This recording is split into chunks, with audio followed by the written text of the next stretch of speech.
Nakawala yung ibon na binibigay natin kay Boss Ray. Ayun o, wala yung ibon na puti sa viewing natin. Habang ginagawa yung loft ni Bossing, ayun o, kinukumpleto na yung mga gamit sa loft. Ang una sa vlog lang ni Bossing, ayan, doon natin nakikita yung 360 na to. Natsyempuhan pa natin yung ganyang view na parang umuusok yung bundok ng Arayat. Tibay, yung tibay ng pagkagawa ng loft niya. Pang matagalan to, hindi pansamantala, pang matagalan. Kaya na habang nagkukwentuhan, ayan, magbimirenda muna tayo. Yung 3 minutes niya, ayan, ginabi na tayo sa kakahintay sa kanya. Ayan. Ginabi na tayo, ayan. Madilim na. Mag-aalas 9 na. Ngayon pa lang tayo nakauwi at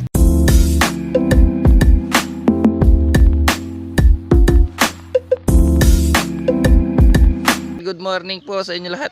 So ayan. So ngayong araw, yan, excited nga tayo ngayon dahil may pupuntahan tayo. Ayan. So pupunta nga tayo kay Boss Reg ngayon. Ayan, papasyal tayo sa kanyang farm. Ayan.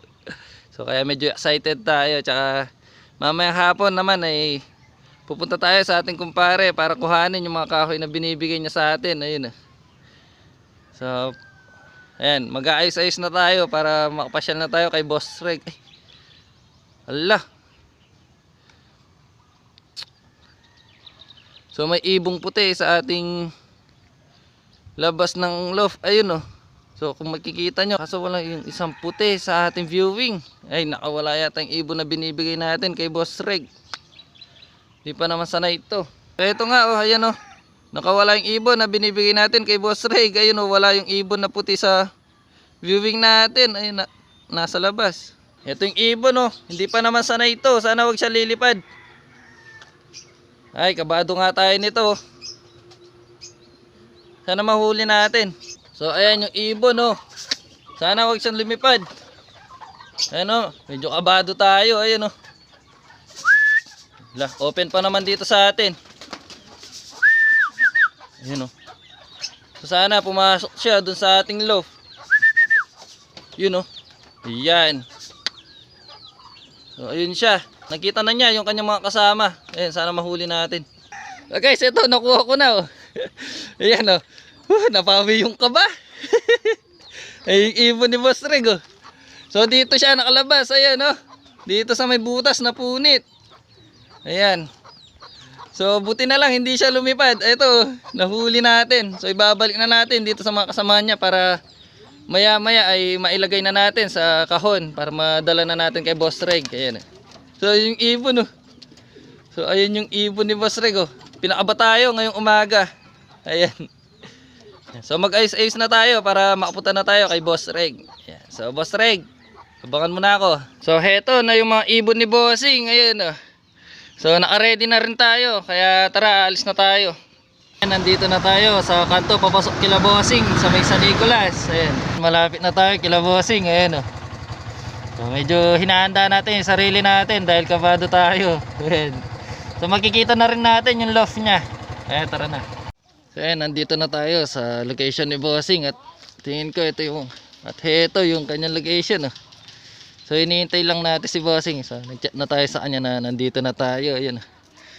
Kabado nga tayo nito. So di nga natin alam kung ano yung dadala natin. Ayan, so ibon lang yung dala natin ngayon. Ayan, so bawi na lang tayo sa kanya pag sa susunod na bumisita tayo sa kanya. Nandito na tayo sa loob ni Bossing. At ito nga si Bossing oh. Ayan. Salamat sa pagbisita, Scott. So ayan, so makikita natin yung loft niya. Ayan oh. So patapos na. Ayan. Ang laki pala nung pinapagawa niyang loft. At ayun yung kanyang farm. Ang luwag oh.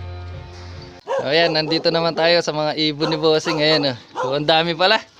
Ang dami rin ng mga ibon niya. Ayan oh. So at yun pa po ganitang kuwakanta. Itang... So nandito pa yung ibon na nahuli natin. Ayan, nandito tayo sa loob ng loft ni Bossing. Sa pansamantalang loft daw, pero ang laki. Ayan. Ano lang yan? Dapat kasi ito, puluhan ng aso. Eh, wala pa naman yung aso dito. Kaya, ayan. bawal mo lang nilagay. Kaya talaga yung loft na yan. Oh. So pag natapos nga yung loft ni Bossing, isa rin siya sa mga inaabangan natin yan. Ayan. Pag naglaro to, panigurado yung mga pangangailangan ng ibon ay ano to, sigurado na ibibigay. So yun yung mga ano nyo, mga YB nyo. Ang dami rin ng ibon ni Bossing. Ayan, halo-halo dito. So, ayan. Pag sa taas, yung isa namatay, yung isa sisil niya. O, tingnan. Meron pa pala dito sa taas. Ayun, nakatago. Eh, iwan nyo nandun sa Ayun. taas yung sisil. Yung isa namatay. Ayun, ibon yun. Ito pa pala, oh. Meron din dito. Ang dami. So, ang daming mga YB ni Bossing. Tapos yung dito niya, ayan, 2 babae daw, nagpares. Kaya yung itlog, ayun, oh. Apat. Apat yung itlog. Opo, pag yung mga babae, wala pa si Milya. Tinanggal ko na nga yung itlog nila. Itlog na naman uli. O, yun, oh. Tinanggal na, yun, oh. So, ganyan talaga pag mga babae, yan, oh. Panay itlog yan, pero wala namang mga similya. Yung pares niya, ang ganda ng kulay, oh. So sa susunod nga ay makakasama natin si Bossing sa paglalaro. Makakasabay natin sa club. Ayun. So magpapasukat daw siya. Habang ginagawa yung loft ni Bossing, ayun, kinukumpleto na yung mga gamit sa loft. Ito, ang ganda, ang lalaki. Ayun. So mukhang bagong dating to, Bossing, ah. Oo, bago na rin lang. Tapos lang yan. Ah, yun, bagong dating daw kahapon. Mga binigay natin kay Bossing, ayun. Yung mga YB. So kaya natagalan tayo nga dahil sa paghuli natin doon sa isang puti. Ano, nakawala yung puti. Opo, kaninang umaga habang nag-i-intro po ako, nakita ko nandun sa may sagingan, eh. Habang nagkukwentuhan tayo nila Bossing, yan. Kape muna tayo. Kain po. Yan. So mamaya aakyat tayo dun sa taas. Ayun, oh. Mamaya pupunta tayo dun para makita natin yung 360 na nakikita natin sa mga vlog ni Bossing. Yan si Bossing, oh. Yan yung kanyang baril na ginagamit pang huli ng ibon. Ayan. Tingnan nyo naman yung gamit ng baril ni Bossing. Ang ganda, ang laki, oh. Walang kawala yung ibon dito. Uy, ang lawak, oh. Ayan, nung una sa vlog lang ni Bossing, ayan, doon natin nakikita yung 360 na to. Ngayon, ito, nandito na tayo. Ayan, oh. Yung bundok, oh. Ang ganda, oh. So habang wala si Bossing, sasamantalahan natin yung ganda ng view dito sa farm niya. Ayan, so, ang lawak, oh. Kung yung sa atin malawak na yung nakikita natin, pero dito ayan, oh, mas maganda. Ayan, kasi makikita mo kabuuan. Ayan, oh, lalo na nandito ka sa taas. So, ayan, oh, 360 nung view makikita mo dito. Ayan, oh. Ayan yung mga ibon ni Bossing, oh. Ayan, oh. Libreng-libre na tumukha dito sa kanyang farm. Ayan, oh. So hindi man sila hinahabol ng aso tsaka mga manok. Ayun.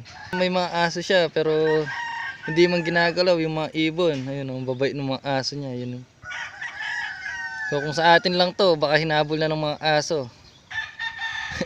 Kaya yung sa atin pag katapos rumonda, pasok agad. Kasi may mga kalaban tayo dun. May mga aso tsaka pusa na humahabol sa kanila. So habang nakaupo tayo dito, yun, ang sarap, oh. Napaka-presko. Yan, oh. Mahangin. So sarap tumambay dito paghapon, tapos paupo-upo lang, nakakawala ng stress. Tapos makita mo pa yung view ng bundok. Ayun, oh. Tignan nyo naman yung bundok, parang bulkan na may usok, oh. Ang ganda, oh. Ayun, oh. Natsyempuhan pa natin yung ganyang view na parang umuusok yung bundok ng Arayat. So ayan, nandito tayo sa loft na pinapagawa ni Bossing, yun, pinagmamasdan natin. Nabibilib tayo sa mga gawa niya, yun, titibay. So, ang tibay ng pagkagawa ng loft niya. Nilalagay ng mga bakal, oh. Ayan, pang matagalan to, hindi pansamantala, pang matagalan. Ayan, ayan, si Bossing, sila yung gumagawa. Ngayon pinipintura na. Yan, ang laki, oh. So mas malaki pala sa personal. So kung sa mga video, kung makikita nyo parang medyo maliit lang, pero sa personal talagang malaki. Yan, tsaka ang ganda. Yan, yung release door nya, yan, ah. Yan.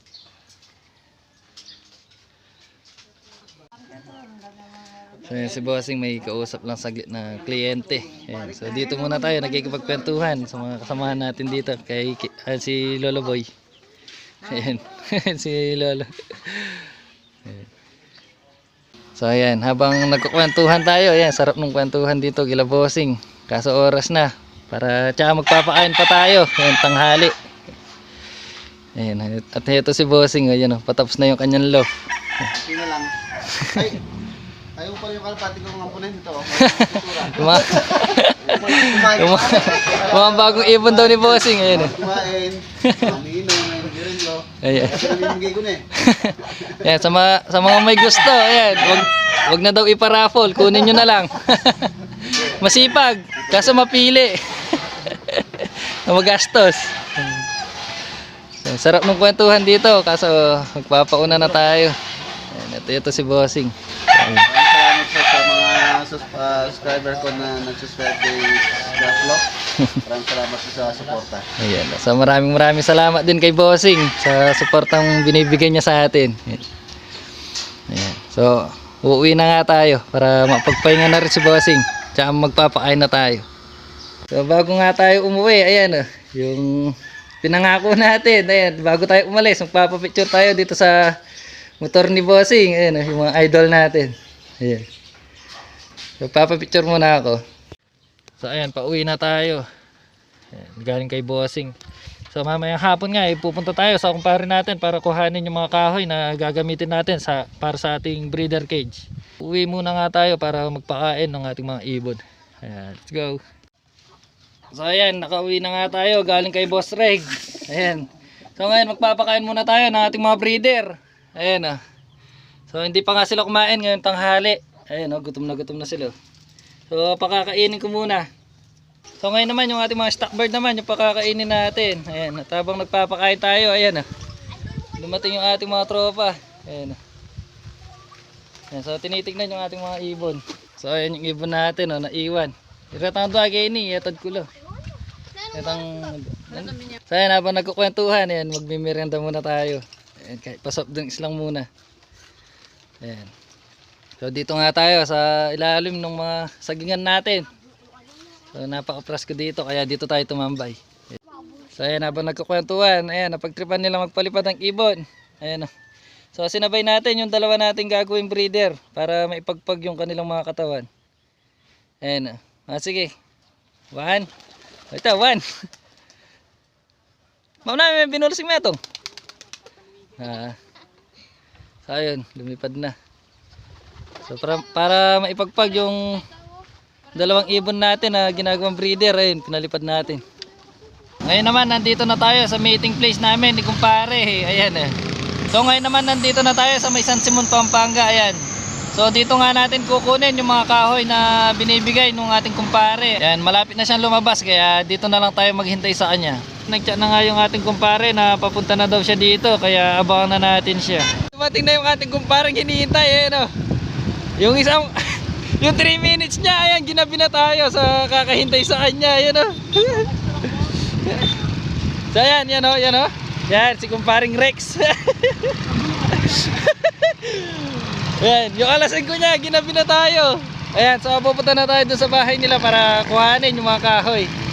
So ayan, nandito na tayo sa bahay ng ating kumpare na si kumparing Rex. Ayan, so nahiya nga.